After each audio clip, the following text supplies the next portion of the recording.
अस्सलाम वालेकुम, कैसे हैं आप सब। उम्मीद है आप सब खैरियत से होंगे। आप सबका वेलकम है गाइडेंस विद नाज में। तो जनाब, आज बात करेंगे हम इस टॉपिक पर कि जब डिवाइन फेमिनाइन डिसाइड करती है कि बस अब और नहीं, तो इसका क्या मतलब होता है। इसका ये मतलब होता है कि डीएफ थक चुकी है डीएम के पीछे भाग भाग कर, अपने कनेक्शन को प्रूफ कर करके, और वो ये समझ चुकी है कि शायद सामने वाले पर कोई असर नहीं है, या फिर शायद सामने वाला उसकी कदर नहीं करेगा, कोई इम्पोर्टेंस उसको नहीं देगा, कोई प्रायोरिटी उसे नहीं देगा। तो जब वो ये चीज़ समझ लेती है, तब वो कहती है कि बस अब और नहीं, यानी कि उसकी हद पार हो चुकी है। ट्विन फ्लेम जर्नी में सबसे इंटेंस और टर्निंग पॉइंट होता है वो वक्त जब डिवाइन फेमिनाइन अपने दिल से डिसाइड करती है कि मैं अब और इंतज़ार नहीं कर सकती, मैं अपने आप को इस दर्द के नीचे दबाकर नहीं जी सकती, बस अब और नहीं। डीएफ ने इस जर्नी में बहुत कुछ सह लिया होता है। इंतज़ार का दर्द, रोज़ सोचना कि शायद आज डीएम कॉल मैसेज करेगा, शायद आज वो कुछ समझ ले। रिजेक्शन का ज़ख़म, जब डीएम बार बार इग्नोर करता है या साइलेंस चूज़ करता है। कंपैरिजन का दर्द, जब वो देखती है कि डीएम थर्ड पार्टी के साथ है या फैमिली के साथ बिज़ी है, लेकिन उसके लिए वक्त नहीं निकालता। लॉनलीनेस का एहसास, लोगों के दरमियान होते हुए भी अंदर से सिर्फ़ एक खालीपन, क्योंकि दिल सिर्फ़ एक ही इंसान को ढूंढ रहा होता है। इस सब के बाद एक दिन डीएफ के दिल में आवाज़ उठती है कि मैं अब अपनी ज़िंदगी सिर्फ़ किसी और के लिए नहीं रोक सकती। मैं भी इंसान हूँ, मैं भी खुशी डिज़र्व करती हूँ, बस अब और नहीं मुझे किसी के पीछे भागना। तो जनाब, फिर डीएम के ऊपर क्या असर होता है इस बात का। जब डीएफ सच्ची नीयत से अपनी एनर्जी वापस खींच लेती है और अपने दिल को कह देती है कि अब और नहीं, तो डीएम के अंदर एक सडन एनर्जेटिक शिफ्ट होता है। उसके दिल में एक बेचैनी बढ़ने लगती है, जैसे कुछ उससे कह रहा हो कि अगर वो थर्ड पार्टी के साथ है तो भी उसके अंदर गिल्ट और डिससेटिस्फेक्शन और ज़्यादा बढ़ जाती है। डीएम को समझ आता है कि जो अनकंडीशनल प्यार डीएफ ने दिया था, वो कहीं और से नहीं मिलने वाला। यहाँ से डीएम के अंदर फियर ऑफ लॉस जो है वो जागता है। कहीं डीएफ मुझे हमेशा के लिए छोड़ ना दे, कहीं वो हमेशा के लिए दूर ना चली जाए। ये सारे फियर से वो फेस करता है। एनर्जेटिक लेवल पर क्या होता है कि डीएफ के अब और नहीं कहने से एक मेजर एनर्जेटिक शिफ्ट भी होता है। वो ये कि पहले डीएफ अपनी सारी एनर्जी डीएम की तरफ भेजती थी, थॉट्स, प्रेयर्स, वेटिंग और ओवरथिंकिंग के ज़रिए, ठीक है। जब वो डिसाइड करती है कि अब और नहीं, वो अपनी एनर्जी अपने ऊपर इन्वेस्ट करना शुरू करती है। ये एनर्जी शिफ्ट डीएम को स्ट्रांगली फील भी होती है। वो कंफ्यूज्ड होता है कि अचानक डीएफ की पुल क्यों कम हो गई। इसी वक्त डीएम की अवेकनिंग एक्सिलरेट होती है। यूनिवर्स उसे फोर्स करता है कि वो अपनी असली फीलिंग का सामना करे।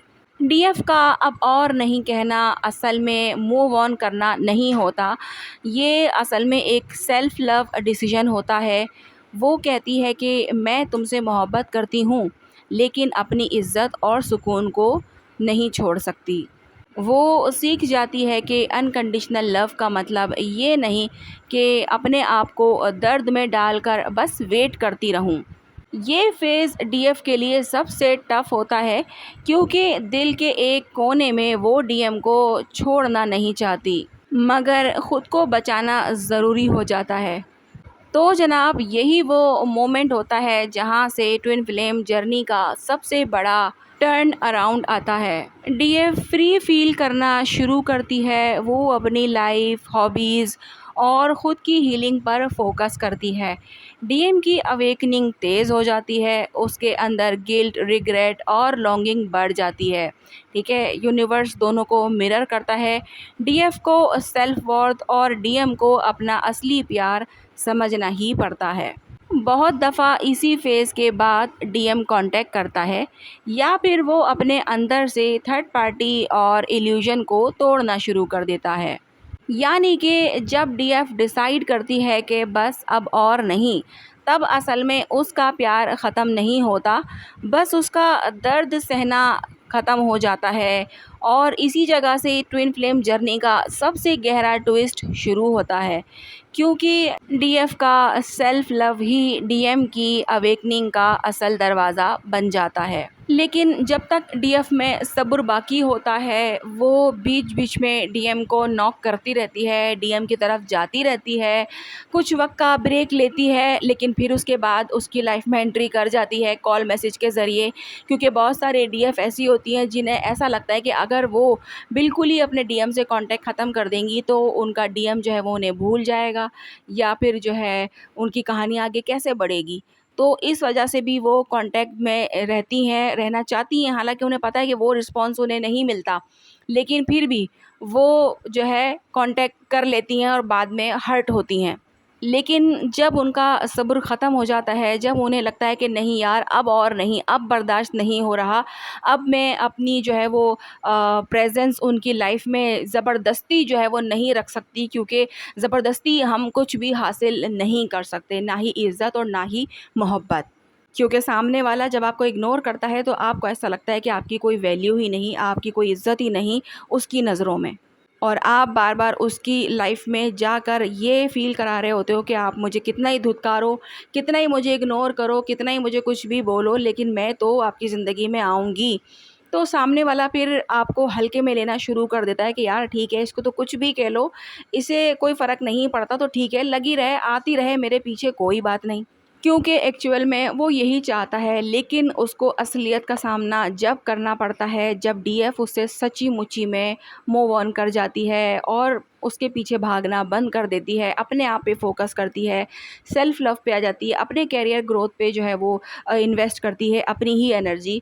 तो बिल्कुल जब उसे डीएम को यानी कि नहीं एनर्जी मिलती डीएफ की, तो बिल्कुल वो वापस आता है और रियलाइज़ भी करता है कि यार इसकी वैल्यू मेरी लाइफ़ में बहुत इम्पॉर्टेंट है। क्योंकि जब ये होती है तो मेरी लाइफ़ स्मूथ चलती है, सब कुछ होता है, मैं बहुत खुश रहता हूँ, चाहे थर्ड पार्टी भी क्यों ना हो, वो थर्ड पार्टी में भी खुश रहता है। लेकिन जब डीएफ चली गई, अपनी एनर्जी ले गई, तो हर तरफ से उसको लॉसेस का सामना करना पड़ता है और वो काफ़ी अकेला हो जाता है।